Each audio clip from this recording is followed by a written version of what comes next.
I just watched a horribly sad story on Bookface. Let's just call it Bookface, otherwise my video will get flagged. But anyways, it was about a turtle.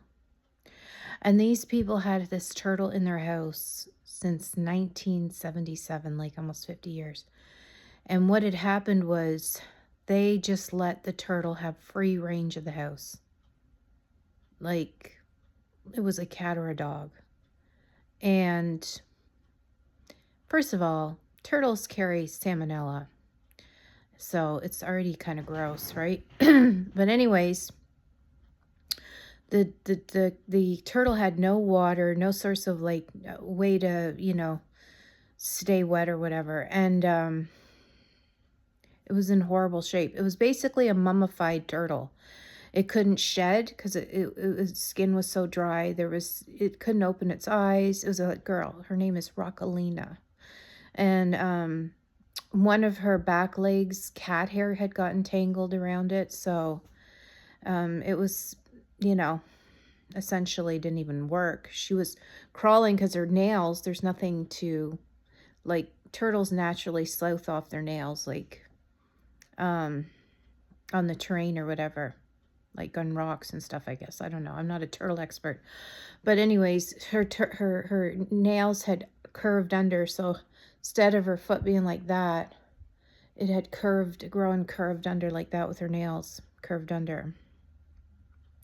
So long story short, one of the family members clued in that, oh, maybe this isn't the best environment for the turtle. And probably the people got older and surrendered the turtle to a rescue place. And they, in turn, rehabbed the poor turtle. And she's actually doing quite well now. And they've released her into the wild, which is awesome. So why am I making this video? Because first of all, it's a tearjerker. It is an absolute tearjerker of a story. To think that that turtle was just suffering all of that time for absolutely no reason at all. Don't bring in animals from the outdoors that belong outdoors. Like, I kid, oh, I want a baby raccoon or a baby skunk. I go and play with baby animals outside. Sometimes I'll play with the baby squirrels and stuff like that. But I would have no intentions of bringing them in my home. They belong outside. Anything that can't be domesticated or that's, anyways, the point of my story is just leave them. You're going to be tempted, especially little kids. Oh, Mommy, can we bring the turtle home and put it in a tank and leave them outside where they belong, unless you are an absolute expert and the animal has to be rehabbed some way or whatever. But a long time ago, one of my family members had this dog, and they'd had this dog for so many years that they didn't want to let the dog go. And sometimes, as hard as it is to, put something down, it's the most humane way. It's cruel to allow a dog to live the way this dog was living. They couldn't cut her nails because she wouldn't sit or anything. She wouldn't allow anyone to cut her nails anymore, probably because she was in extreme pain. So, and she wouldn't go like to a place to get her nails. She wouldn't go in the car, because she couldn't get down the stairs. It was just the most asinine situation. So the family member, we are all about herbal remedies on this side of the fence, but let me just tell you, I know when there is a place for modern medicine. And so they thought, though, that they could give this dog garlic and brewer's yeast, and miraculously they would just cure themselves, whatever the hell was happening.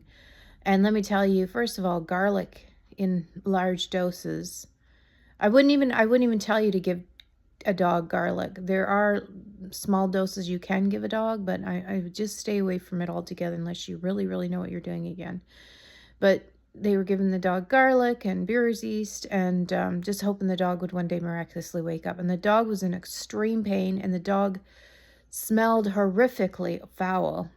I know I shouldn't be disclosing any of this to you, but it comes a time sometimes when people get older, they're so based on emotion. They're not based on practicality. And the best thing would have been putting the dog to sleep at that point in time, because it was just an ill dog that couldn't be fixed. But there is a whole scandal. I don't even want to get into it. I live at my place where I live at, but I don't fraternize with a lot of people around these parts, not because I don't like them, because they're all wonderful people. Some of them even look out. They got my back and all the things. But the drama fest that goes on, I can't be involved in all that stuff because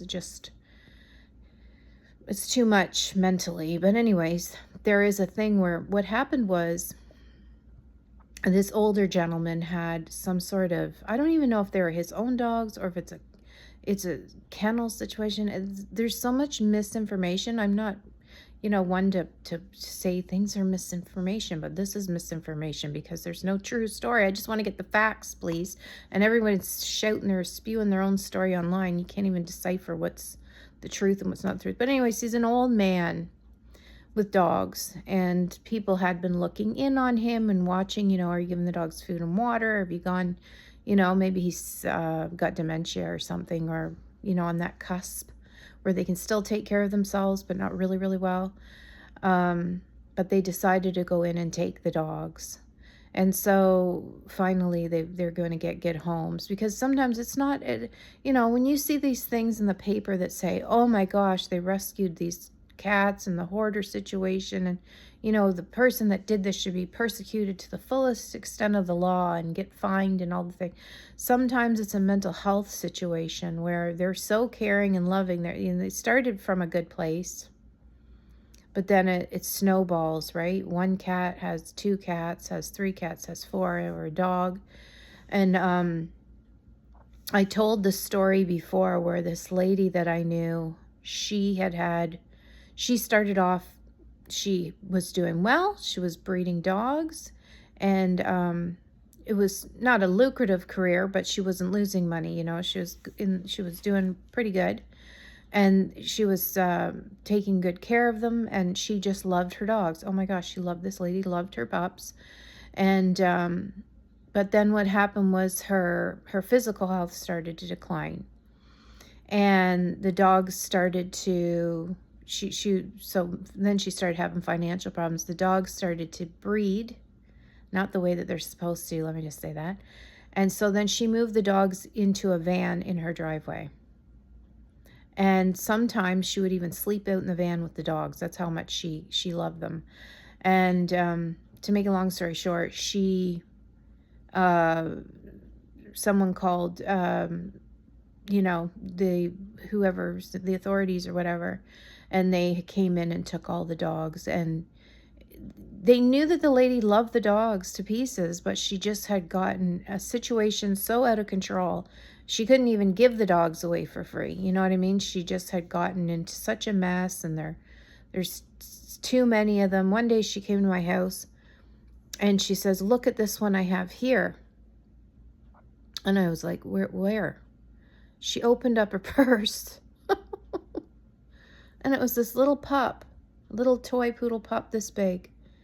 They had been bred so much that they started to, this wasn't even a teacup poodle. This was a micro mini poodle. It was so tiny. And she was suffering. Let me just tell you that she was suffering. I had tried to help her out many times and given her money and that, but she was just way in deep over her head. But yeah, so, if you see things like that, some people say, well, they love their animals. I don't want to call animal services on them, or, oh, I know they'll be so lonely without their pets. Sometimes, you have to do the right thing and you have to call. And what happened with this lady, she did get a lifetime ban, but they allowed her to have a cat to take care of, because the cat was, fairly easy for her to, and the cat was fixed and all the things. So she had a little companion to live with her. She was such a sweet, sweet lady, but she just, when your health declines, the intentions you had 10 years ago, they don't pan out as well as, the master plan. And now you got yourself into a situation you can't cope and you need help. So that's when you call in services for them. And then she ended up living, coincidentally, in one of the apartments that I was in. Long time after I'd known her, they put her put her in the same building, and we still had to sort of fundraise for her and take her canned food and things like that. But very sad. But she had good intentions. Sometimes, like I said, don't have malice in your heart for these people. They have good intentions. It's just they don't have the funds and the capabilities of following through with their, what they intended to do in the first place. Okay, bye.